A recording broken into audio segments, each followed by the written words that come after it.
Mesdames et messieurs, ici le commandant de bord qui vous parle. Après un vol d'environ 4 mois et demi, nous amorçons enfin notre approche sur YouTube. Nous vous prions de bien vouloir nous excuser pour ce léger retard et nous vous remercions d'avoir choisi notre compagnie, tout simplement. Ladies and gentlemen, I am going right now, right on the YouTube platform. I am very happy to talk to you and I'm very happy to see you. This is the final approach, so get ready to see that and ready to hear that because... I'm back. Bonjour à tous, c'est Paul de la vidéo Tout Simplement. Ça fait longtemps qu'on s'est pas vu et pour reprendre les vidéos aujourd'hui, on va parler d'un sujet qu'on adore tous, le son. Non, attendez. Cette vidéo va être plutôt longue, donc installez-vous, détendez-vous, mettez-vous bien. Et comme c'est une vidéo sur le son et que c'est important de bien entendre le résultat, je vous inviterai à mettre un casque ou des écouteurs. Attendez. Oui, j'en demande beaucoup, mais prenez n'importe quoi, un Tamagotchi, une télé Sony, la vieille chaîne IFI de votre mamie, mais s'il vous plaît, ne regardez pas cette vidéo directement sur les enceintes du téléphone. Cordialement, la direction.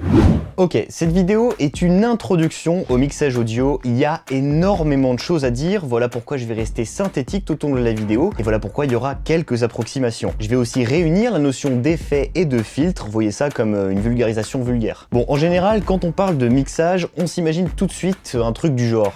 Non, mets ta mono en sidechain sur la 5 points et 200 millisecondes en release. Putain, mais le mec il gère même pas sa dynamique quoi. Non mais où je suis? Attends, allô, attends.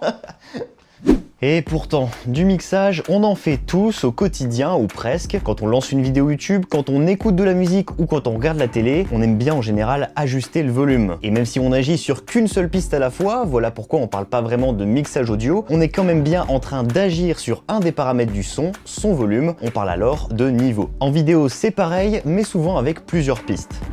Prenons une personne, mettons-la ici, voilà, et faisons-la parler. Ajoutons à ça un fond musical et on a maintenant deux pistes à gérer, la piste voix et la piste musique. L'idée, c'est de pouvoir entendre correctement les paroles prononcées sans que la musique ne prenne trop de place et dérange le spectateur. On va alors agir uniquement sur le niveau de la musique ou uniquement sur le niveau de la voix ou alors sur les deux niveaux simultanément. Et le juste équilibre est parfois subtil à trouver et il faut souvent plusieurs écoutes dans différents contextes pour trouver le meilleur ajustement. Autre défi, c'est de faire moduler le son suffisamment haut pour qu'il soit intelligible et surtout pour conserver le meilleur rapport signal-bruit. Dit autrement, il faut que le son soit suffisamment fort pour qu'il ait la meilleure qualité possible. En numérique, et je pense qu'on est tous passés au numérique aujourd'hui, on ne parle pas de décibels, mais de décibels full scale, qu'on note dBFS. Cette échelle va de moins l'infini à 0, moins l'infini étant la valeur minimale théorique et 0 étant la valeur maximale théorique. Notre son est censé moduler entre les deux sur environ 1000 milliards de valeurs, y a de quoi faire, mais attention à ne jamais dépasser 0. Quand un son franchit cette limite de 0, on dit qu'il sature. Quand un son sature au tournage, c'est globalement foutu, mais s'il sature au mixage, il faut ajuster les différents niveaux de nos pistes avant d'exporter. Petite parenthèse, puisqu'apparemment c'est un peu une mode sur YouTube en ce moment, certains s'amusent volontairement à saturer leur voix pour nous casser les pieds. Si vous souhaitez vous aussi attiser la haine de votre communauté, je vous conseille un autre outil tout aussi efficace, la distorsion, c'est en quelque sorte une saturation fake. Autre petite parenthèse, oui ça fait beaucoup de parenthèses, dans un film il y a toujours du son, même quand il n'y a rien. Quand il n'y a aucune musique, pas de dialogue ni aucun bruitage, il y a quand même un souffle en arrière-fond, l'ambiance de l'environnement. Dans certains films, il arrive parfois qu'il n'y ait aucun son et c'est parfaitement volontaire à ce moment-là. Oui, vous avez bien entendu, dans un film, l'absence de son est un effet. Bon, j'essaye chaque jour de m'adapter au code de YouTube, chaque mois au code de YouTube, et en consommant régulièrement du Squeezie et Mixi, je me dis que j'aimerais pas être leur monteur. On est loin, on est prêt, on joue avec le micro, on fait des séquences ASMR. Enfin bref, ça doit être compliqué au mixage. C'est compliqué mais faisable. Alors, je crée une multitude de clics gains ou de points clés, hein, c'est pareil. 2 hours later, je réajuste les niveaux et... qu'est-ce qu'il y a? Oui Lucas, je fais mon max, mais si t'avais évité de gesticuler comme ça au tournage, on n'en serait pas là. Bon, il va vraiment falloir trouver une solution, sinon je vais mettre 4 mois et demi pour sortir chaque vidéo. Au moins maintenant, vous savez pourquoi c'est long. Ah, je rêve d'un outil magique qui adapterait automatiquement le volume d'une piste en fonction de son niveau. Mais cet outil n'est pas un rêve, c'est une réalité. Et ça s'appelle un compresseur. Squeezie, Amixem, Joyka et tant d'autres l'utilisent pour leurs vidéos, et voici à peu près comment ça marche.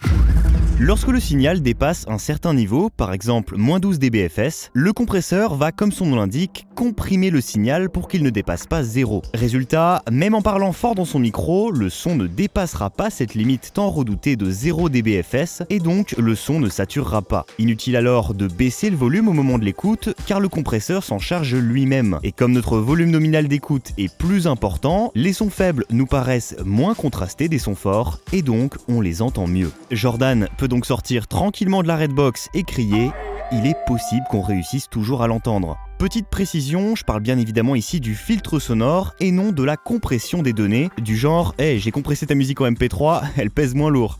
Un compresseur, ça peut ressembler à ça si on souhaite en avoir un chez nous, mais la plupart du temps, on utilise des compresseurs dématérialisés. En gros, c'est un effet qu'on trouve dans tous les logiciels de traitement audio et aussi dans la plupart des logiciels de montage vidéo, premier inclus évidemment. La plupart du temps, on utilise un compresseur multibande. Ça veut simplement dire qu'on peut compresser le signal audio en fonction de ses plages de fréquences. Alors là, tout de suite, on se dit que la compression est la solution à tous nos problèmes, mais attention, un compresseur modifiera forcément la façon dont on perçoit un son. Et quand on en abuse un peu trop, ça donne ça. Une heure de musique sans pub. Sans pub. Retour sur LVTS Info 107.7 avec toujours cette perturbation au kilomètre 42 dans le sens Paris-Annecy. La présence d'un steady camion sur la bande d'arrêt d'urgence serait à l'origine de ce ralentissement. Le prochain point info c'est dans 10 minutes. Restez abonnés et merci de suivre LVTS Info. L'info en continu.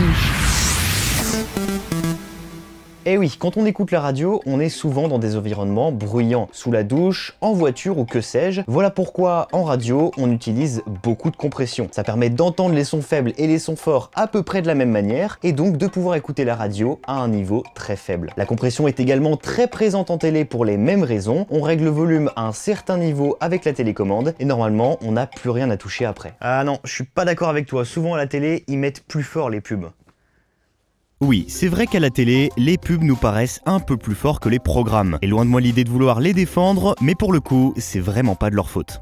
Imaginez, vous êtes un créatif et... non. Alors disons, vous êtes un publicitaire et vous devez mixer le son d'une publicité qui sera diffusée sur LVTS TV. La chaîne impose de lui rendre un fichier PAD normé modulant au maximum à -6 dBFS. Traduction, fais-moi ce que tu veux avec le son, mais ne dépasse jamais cette limite, sinon je ne pourrai pas accepter ton fichier. Le but du jeu ici, car oui, c'est un jeu, aussi vicieux soit-il, c'est de faire votre maximum, c'est de faire tout ce qui est en votre possession pour que le son module le plus près possible de cette limite sans jamais l'atteindre.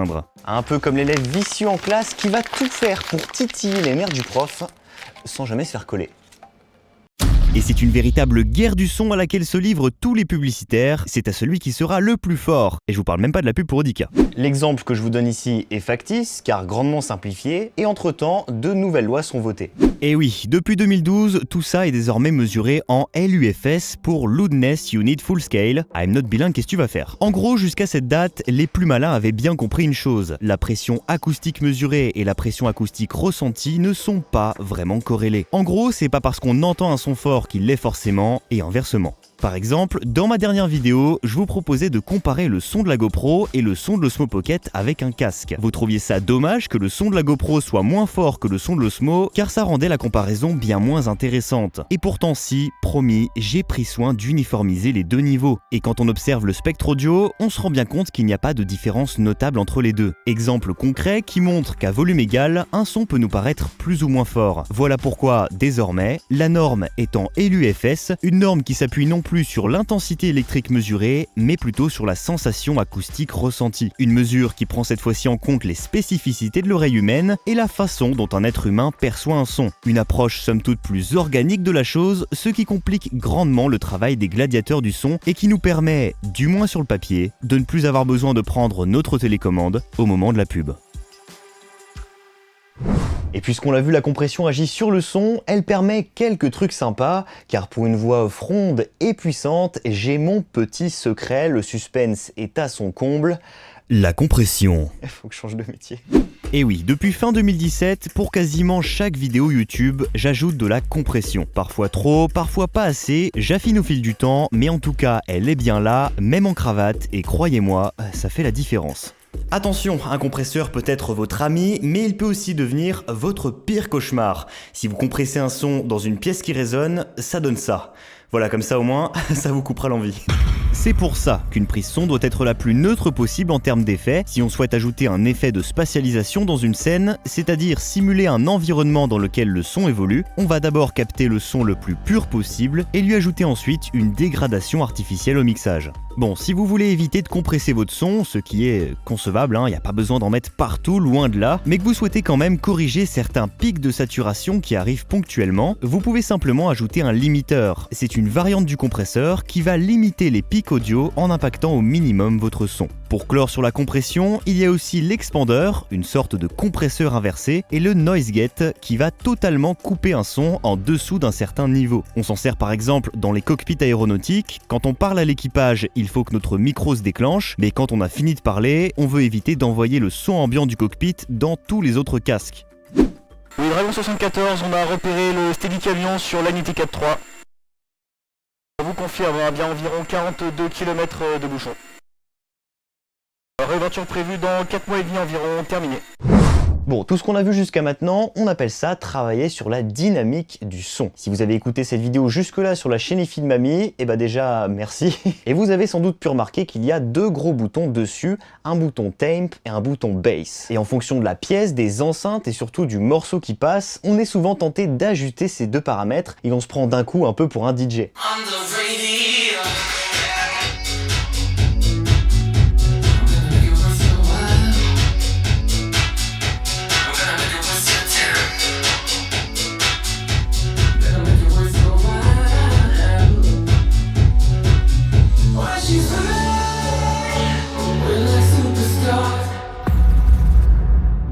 Et en mixage, on retrouve le même effet, mais en un peu plus poussé, l'égaliseur. Parfois appelé equalizer, EQ, paramétrique, graphique, tant de noms pour désigner une seule et même chose, un outil qui permet d'augmenter ou de diminuer le niveau d'un son en fonction des fréquences. Bon, là c'est clair comme de l'autre bout, alors un exemple.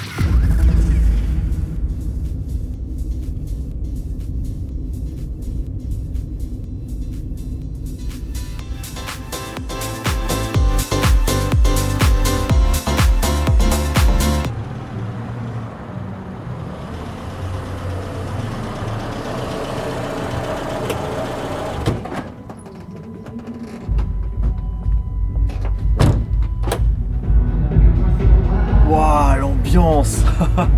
J'ai hâte d'y être. Puis bon, ce soir, pas d'excès.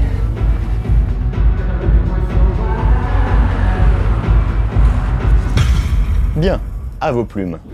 Au début de la séquence, la musique est d'abord diégétique, c'est-à-dire qu'elle fait partie de la scène. Le comédien peut l'entendre, et nous aussi, mais de façon dégradée. Puis, la musique passe progressivement en extra-diégétique, ou plus simplement en off, et ne fait plus vraiment partie de la scène. D'ailleurs, on pourrait très bien à ce moment-là changer totalement de contexte sans pour autant couper la musique. Autre exemple, juste après, on sait pertinemment que le son entendu provient de la boîte de nuit et donc que le personnage peut l'entendre. Le son est fortement dégradé, exactement comme il pourrait l'être en réalité.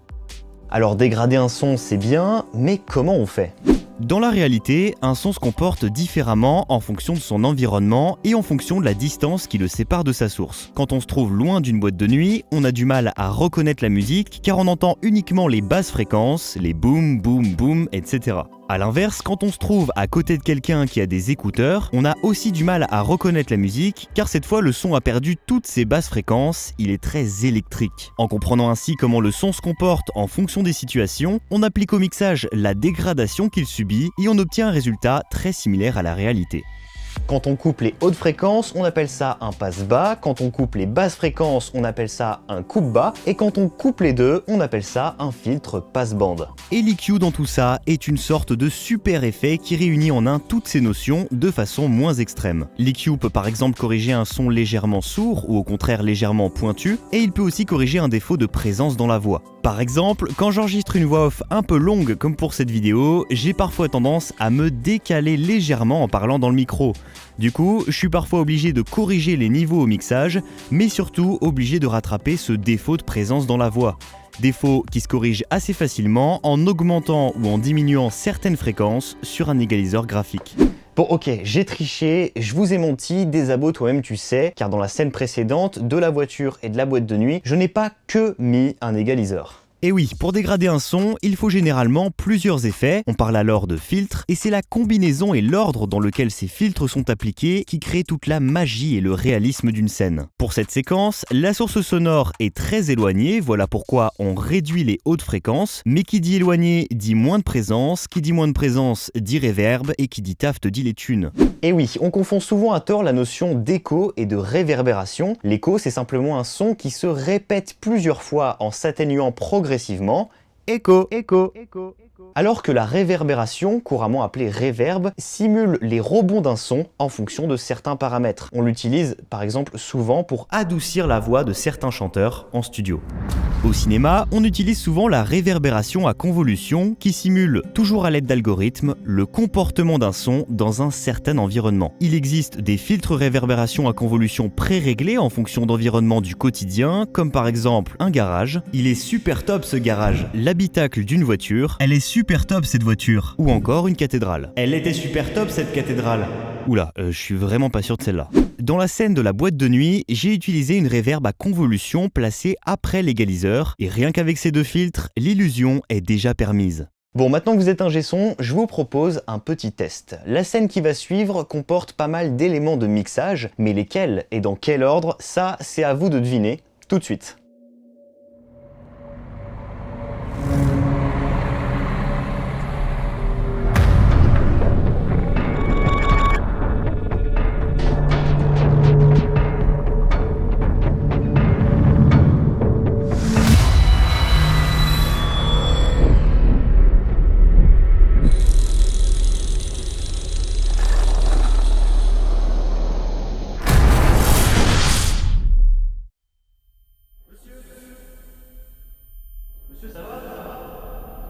Monsieur, répondez-moi! Oh, monsieur!